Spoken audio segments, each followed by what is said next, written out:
Welcome, it is Mitch. I'm on YouTube. If you haven't already, please subscribe to the channel as we try to build this thing up.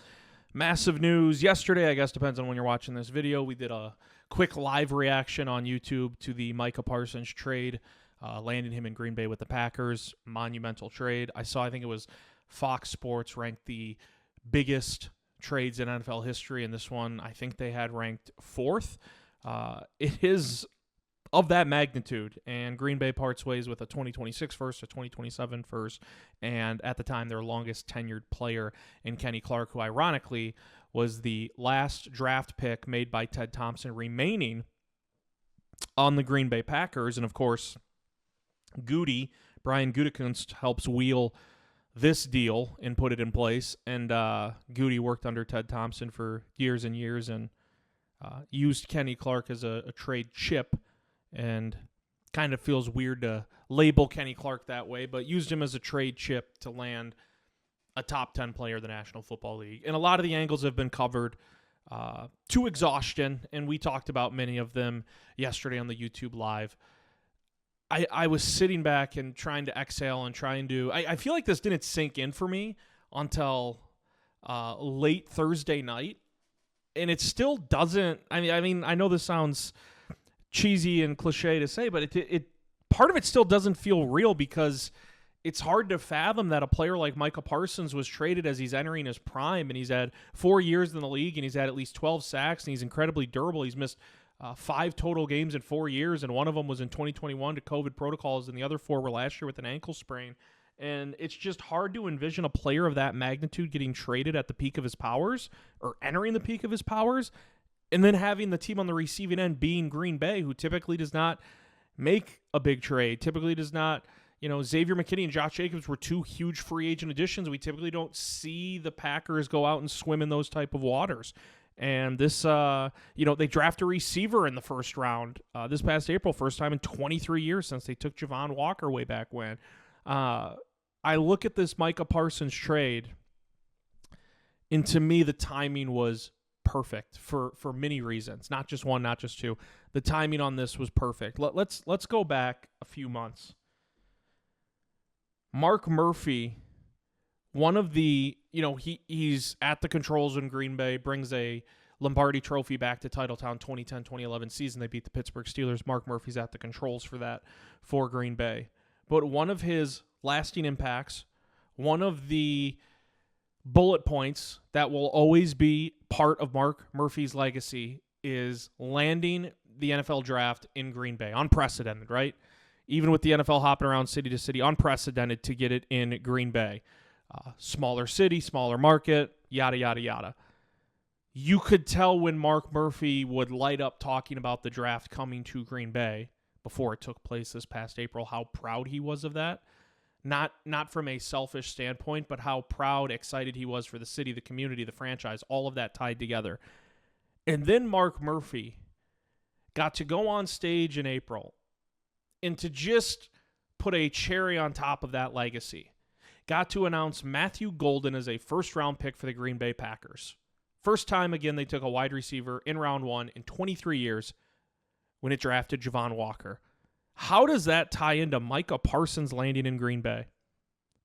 If this trade gets done in March or April, Matthew Golden's not a Packer. Think about that. You gave up a 2026 first rounder and a 2027 first rounder. You're picking the second round this year pretty late. Matthew Golden's long gone by then. If this trade gets done in February, March, April, before the draft, Matthew Golden's not a Green Bay Packer. Now, we still have yet to see what Matthew Golden will become. And all those answers won't be given to us in 2025. It will take some time. But by all accounts, throughout training camp and the preseason, he's got the goods. Matthew Golden, I have said in a couple of videos, this is not a knock on Romeo Doubs. It is not a knock on Jaden Reed, Dontavian Wicks, Christian Watson, none of them. I believe by the end of this season, we will look at this Packers team, we will hone in on the wide receiver position, and there will be a unanimous agreement that Matthew Golden is the best wide receiver on this team. And again, that's not a knock on anyone who's currently on the roster. I just believe, as do many others, that Matthew Golden is that good, that he will elevate that much, that he will be a true number 1 alpha go-to wide receiver for Jordan Love, Matt LaFleur, and the Green Bay Packers. All the reports out of camp, glowing. You know it's going to take time to adjust. You know there's going to be hiccups for a rookie at any position in the National Football League. There's a case to be made. This dude already has the best hands on the team. And had this deal got done in March or April, Matthew Golden's not a Green Bay Packer. Mark Murphy gets the satisfaction of bringing the draft to Green Bay, and that will always be remembered. But he doesn't have that sweet moment of walking up to the draft stage. Energy, palpable. I was there for the draft for that first round. On that, was it a Thursday night? And it was buzzing. It was humming. And there was a thought like, man, if they take a wide receiver, it's just poetic. The draft's in Green Bay. They never take wide receivers in the first round. They never did that for Aaron Rodgers. Why are they going to do it now? They can't possibly be doing this. And Mark Murphy perfectly lays out Green Bay drafting Matthew Golden. Dragged it on a little bit, but in a perfect manner, just to like the perfect amount. Held that hand up and said, for the first time since they took Javon Walker 23 years ago, it's a wide receiver in the first round, and then he announces Matthew Golden. The timing on this Micah Parsons trade was perfect. If Matthew Golden turns out to be a guy, right, like many think he will be, an alpha, a number one wide receiver, in the same offseason, you broke, I don't know what you want to call it, you broke a trend within this organization. One that Goody has said many times, we're not purposely not drafting a wide receiver in the first round. It's just played out that way. Yet under Goody, I'll pull it up right now. Under Goody, and this is fine, Packers typically in the first round not only don't take wide receivers, they typically aren't taking offensive players. I'm trying to go back to 2020 here. 2019, 2018. 2018 was Goody's first draft. 2018 first-round pick was Jair Alexander, defense. 2019, you had two first-rounders, Rashawn Gary, Darnell Savage, both defense. 2020, we know it was Jordan Love. 2021, Eric Stokes, defense. 2022, you had two, Quay Walker, Devontae Wyatt, both defense. 2023, first-round pick, Lucas Van Ness, defense. 2024, Jordan Morgan, offensive line, where you're like, if they're going to take someone in the first round on the offensive side of the ball, of course it's going to be offensive line. And then this draft, it's Matthew Golden. And if that Parsons trade goes down a few months earlier, Matthew Golden isn't wearing the green and gold. Mark Murphy doesn't get that moment that will live in the history for Green Bay, especially if Matthew Golden turns out to be a stud, with Mark Murphy on stage making that pick. He gets the satisfaction of bringing the draft. He doesn't have that moment on stage, which was just absolutely epic. Timing. It's funny how things can add up in that sense. Mitch, I'm on YouTube. Please subscribe if you haven't already. Always appreciative of all the support. So Mark Murphy gets that moment, bringing the draft to Green Bay, announcing the pick, Matthew Golden, which no one's complaining about Matthew Golden, right? We'll see what develops on the field. And then you transition into the Ed policy era. And I am not privy to the meetings, the discussions, the dialogue on what's going on inside the offices at 1265 Lombardi Avenue. But if you think Ed policy was naive, if you think Ed policy was blinded, if you think Ed policy was kept in the dark as these discussions were taking place between Jerry Jones in Dallas and Goody and the rest of the brain trust in Green Bay for Micah Parsons, you're foolish. If you think Ed policy had nothing to do with it, I'm not saying he had more to do with this trade than Goody. I'm not saying he had more to do with this trade than other front office members, right? But Ed policy played a role. And that passing of the torch going from Mark Murphy, the last thing he does is something so seismic. The draft in Green Bay, taking a wide receiver in the first round, Mark Murphy announcing that pick, and he hands the torch to Ed policy, and Ed policy helps play a role in Green Bay acquiring a top 10 player. Don't be lied to. A top 10 player. I don't care what Bears fans are saying on Twitter. I have seen Bears fans say this was a move of desperation. I saw one Bears reporter say in a tweet directly that this move shows Green Bay knows that Jordan Love isn't the answer, and it's a last gasp effort to try to take a big swing, that this was a move of desperation.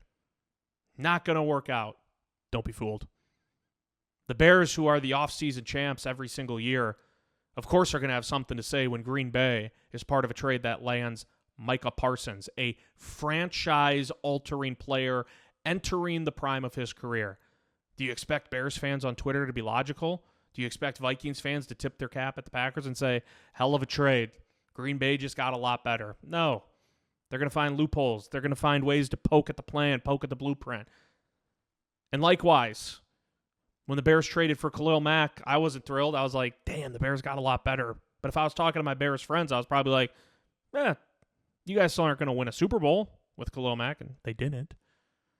And so I'm not surprised with some of the reactions I've seen from the other fan bases in the division. Haven't seen much from Detroit, to be honest.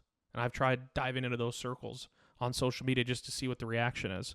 But don't be fooled. This is Ed Policy being part of a process that helps you land an All-Pro, a guy who is now the favorite to win the Defensive Player of the Year, according to FanDuel, and just a monster acquisition. And again, it goes back to it. The timing is perfect. And I said for more than a couple of reasons, right? Green Bay, for the third straight year as the youngest team in the NFL, they just got younger, acquiring Parsons, who just turned 26, giving up Kenny Clark, who's 30, I believe, soon to be 30. So Green Bay got younger, which isn't necessarily the goal, but you just got younger. Everyone's talking about a 4-year window. Micah Parsons gets this extension hammered out with Green Bay. A lot of money guaranteed, highest paid non-quarterback in NFL history. A lot of people are, on these major networks. I saw on NFL Network, ESPN, hey, 4-year window. I saw someone say it's a 2-year window. Forgive my ignorance. I forget her name. I genuinely, I can't think of her name off the top of my head. But I saw a clip on Twitter with a reporter who covers the Bears for ESPN saying it's a 2-year window. Got news for you. We still don't know what the Packers have in Jordan Love. If Jordan Love turns out to be a franchise quarterback, and I'm not saying he's going to be Favre, I'm not saying he's going to be Rodgers, but if Jordan Love turns out to be the guy, that window's not 2 years. That window's not 4 years, just because that's the extension that Micah Parsons received. Your window, if you have a guy at quarterback in the National Football League, is always extended. The Chiefs have a never-ending open window with Patrick Mahomes. Travis Kelce's getting up there in age.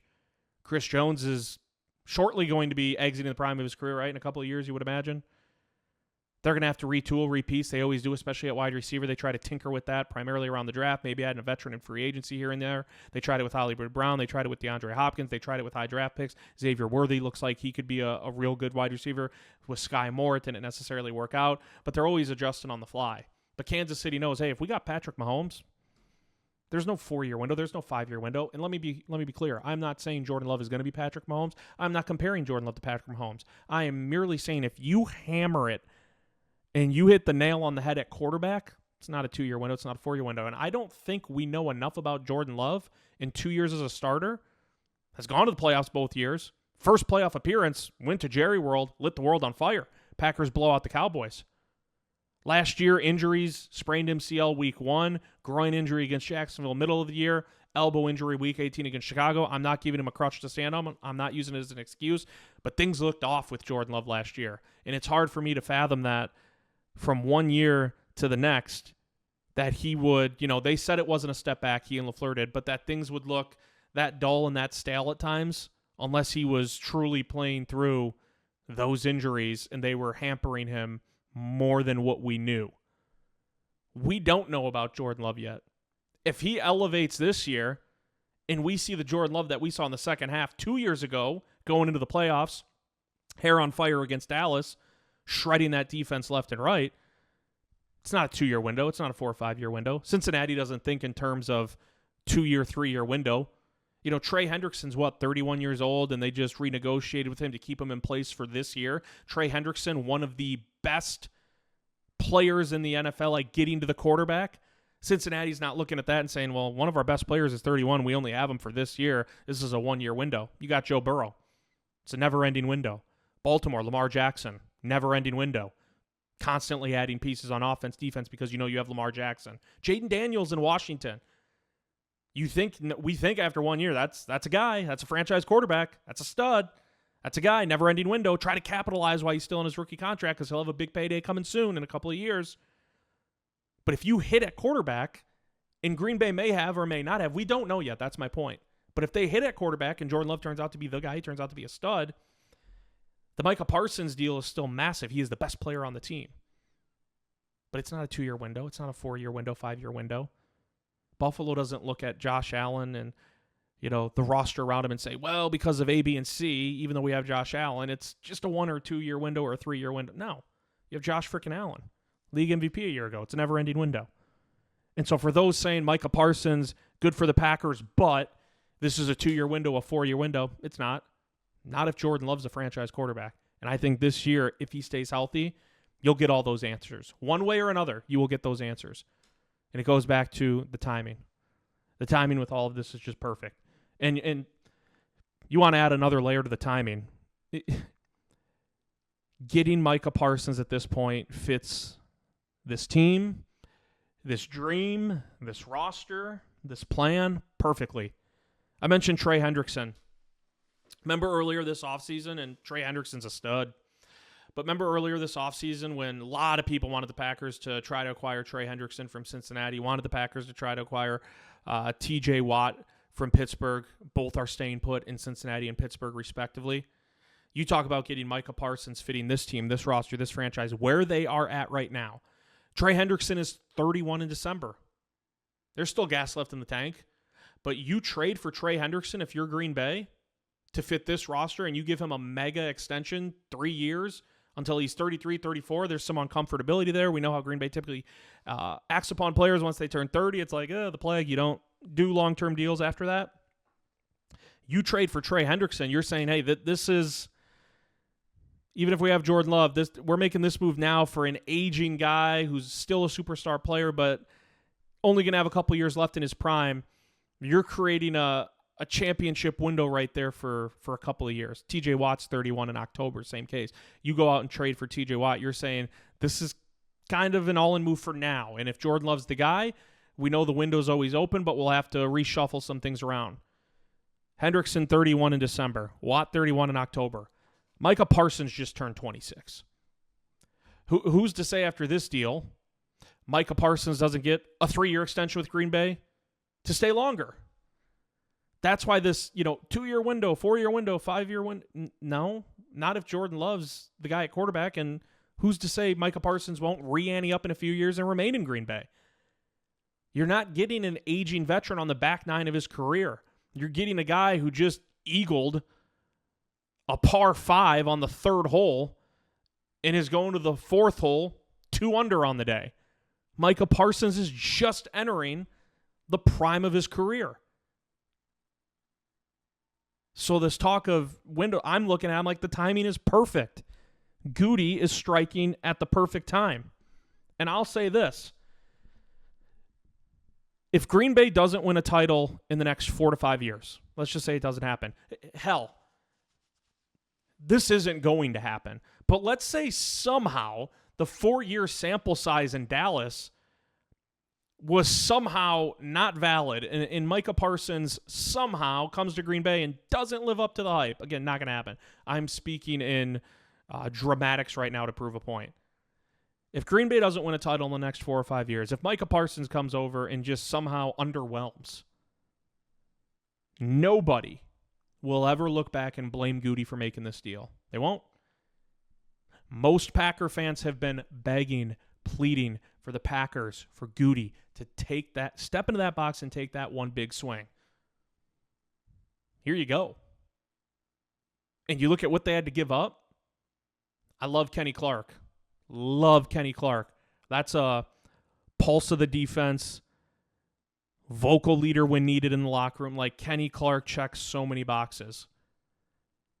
But you're telling me you can get Micah Parsons, and you had to fork over all that money for the extension. Whoever had Micah Parsons, even if you remain in Dallas, knew they were going to have to do that. Cost of doing business in the NFL. But you tell me the Packers give up 2 first-rounders in Kenny Clark for Micah frickin' Parsons, and he immediately inks that extension or agrees to it. You don't do that trade 9 times out of 10. You don't do that trade 90 times out of 100.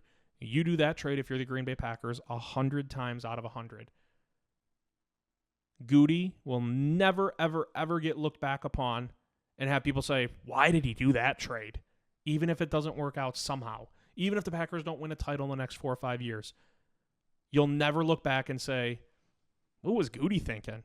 Because that's not the dialogue going on. The discourse going on right now, the dialogue going on right now is, how didn't it cost more? How did Green Bay get Micah Parsons for Kenny Clark and 2 first-rounders? Why wasn't there a bidding war? There's no way this could have been the best offer. What is Dallas doing? That's the conversation. Wow, Green Bay just got a top 10 player and didn't have to give up more than 2 first-round picks? Remember San Francisco in the draft a few years ago, and this is different circumstances, but San Francisco traded, wasn't it 3 first-rounders and a third just to move up and take Trey Lance? And at the time, you think you're getting your quarterback of the future, the most important position in the NFL. But you're drafting an unproven guy who has shown you nothing yet at the NFL level. And you're giving up 3 first and a third just to move up in the draft and take that player. Micah Parsons is already proven. Dallas can take those 2 future first-rounders in 2026 and 2027 and try to find a Micah Parsons. Odds are those picks are going to be at the latter end of the first round both years. Micah Parsons aren't in every draft class. Green Bay just got one of the most proven commodities in the NFL at a premier position. What do most people most universally agree on in today's NFL? You got to hit quarterback. If you don't have quarterback, you don't have a shot. What is it after that? Protecting the quarterback, getting to the quarterback. Left tackle primarily, edge rusher. Those are pretty much what people will unanimously agree on are the most important things in the NFL. You got to get the quarterback right. Come hell or high water, you got to get the quarterback right. After that, protect them. Figure out a way for your guys to get after the other quarterback. Edge rusher, left tackle, or offensive line if you just want to bundle it up that way. And Green Bay just got one of those guys. Not a tier 2, not a tier 3. They got Micah freaking Parsons. One of the best in the business, entering the peak of his powers. The timing was perfect. This trade gets done a few months ago. Mark Murphy doesn't have that moment on stage. The Packers don't land Matthew Golden. This trade happens a few months ago. It still happens when Mark Murphy's at the controls, which is fine. But now you get that perfect passing of the torch, Murphy to Ed Policy, and you know Policy had some sort of role in getting this trade done. Packers' youngest roster, staying that way after the Parsons trade, ascending players, Edgerrin Cooper, Evan Williams, vets who are stars, Josh Jacobs, Xavier McKinney, rookies who you expect to be really, really good, maybe as early as this year, but for sure in a couple of years, Matthew Golden headlining that group, Anthony Belton hopefully as a starter on the offensive line as early as next year in 2026, and now you add Micah Parsons to the equation. You look across the board, not just for 1 or 2 reasons, for 5, 6, so on and so forth reasons. The timing of all of this was absolutely perfect, and Green Bay got a good one. Let me know what you guys and gals think. Please click the subscribe button. We're building it up. The goal is 1,000 subscribers by the end of the Packer season. I can't do that. By myself. I just need you guys to click the subscribe button. Always appreciative of all the support. We'll see you next time.